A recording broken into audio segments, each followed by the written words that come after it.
Halo guys, balik lagi ke Gas Detektor TV PT Adigana Perkasa Mandiri. Nah, setelah kemarin kita udah sharing, diskusi nih tentang apa sih yang harus dilakukan untuk maintenance gas detektor agar gas detektor tersebut lebih awet atau panjang umurnya. Kali ini kita akan bahas hal-hal yang tidak boleh dilakukan kepada gas detektor agar alat tersebut tetap panjang umurnya. Oke, yang pertama mungkin dari hal simple ya. Untuk calibration cap, untuk teman-teman yang tahu calibration cap nih, yang biasa alatnya dipasang di gas detektor untuk kalibrasi, itu tidak boleh dipasang terus loh teman-teman. Karena memang sesuai namanya, calibration cap itu hanya untuk dipakai untuk kalibrasi. Nantinya kalau alat tersebut itu selalu dipasang saat kalian memakai alat tersebut di lapangan, alat tersebut tidak akan membaca dengan akurat.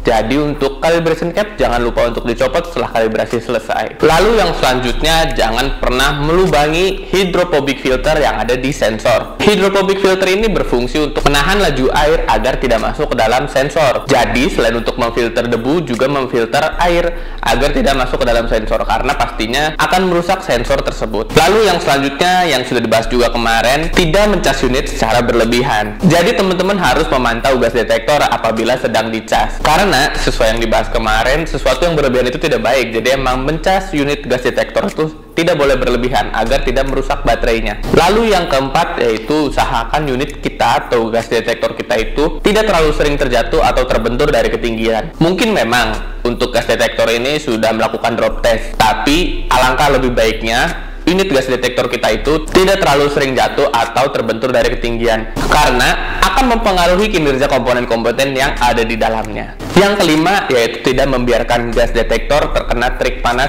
secara berlebihan. Mungkin ketika di lapangan teman-teman ya normal-normal saja ya memakai gas detektor, terkena sinar matahari, terkena terik matahari. Namun berbeda halnya ketika sedang tidak dipakai atau tidak digunakan. Teman-teman wajib menaruh gas detektor itu di tempat yang tidak terkena terik matahari secara langsung, apalagi saat dilakukan pengecasan. Karena saat dilakukan pengecasan pun pasti ada timbul panas dari baterai yang diisi, apalagi terkena sinar matahari akan menambah panas unit tersebut dan dapat menyebabkan kerusakan pada komponen-komponen lainnya. Lalu selanjutnya, jangan pernah menggunakan gas detektor yang sudah lama tidak dikalibrasi ataupun tidak di bump test. Kenapa? Mungkin memang masih bekerja atau masih menyala gas detektornya, tapi tingkat keakurasiannya pasti sudah menurun. Mungkin teman-teman merasa itu normal, tapi sebenarnya gas detektor tersebut sudah tidak mendeteksi gas secara optimal karena tidak dilakukan kalibrasi secara rutin ataupun bump test.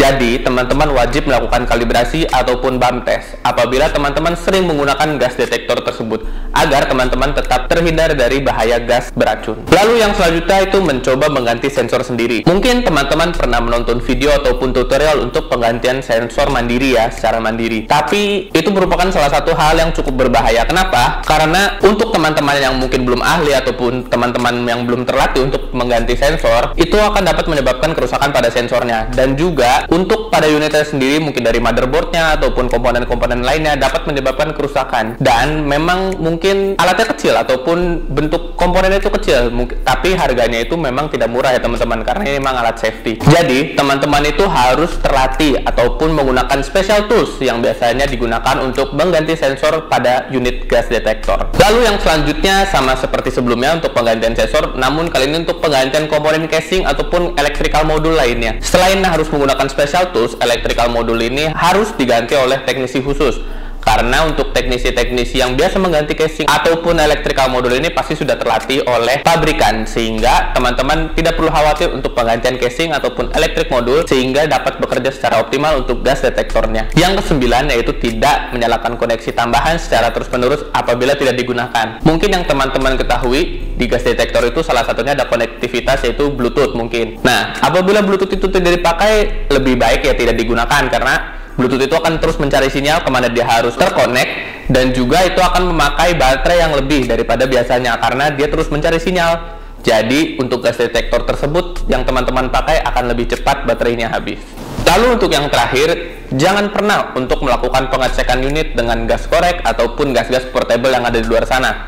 Kenapa? Karena untuk gas korek ataupun gas portable yang ada di luar sana itu memiliki kandungan gas yang cukup tinggi, sehingga dikhawatirkan dapat merusak sensor yang ada di gas detektor teman-teman. Karena pada dasarnya untuk gas detektor sendiri itu hanya mampu mendeteksi gas sesuai dengan spesifikasi range yang dia miliki. Jadi dikhawatirkan apabila mendeteksi di atas range tersebut dapat terjadi kerusakan pada sensor-sensor gas detektor teman-teman. Oke guys, cukup sekian untuk video kali ini, yaitu tentang hal-hal yang tidak boleh dilakukan kepada gas detektor. Untuk teman-teman yang ingin bertanya ataupun ada yang mau request bahasan apa lagi, jangan lupa komen di bawah. Oke guys, jangan lupa like, comment, subscribe, dan sampai jumpa di video selanjutnya. Bye!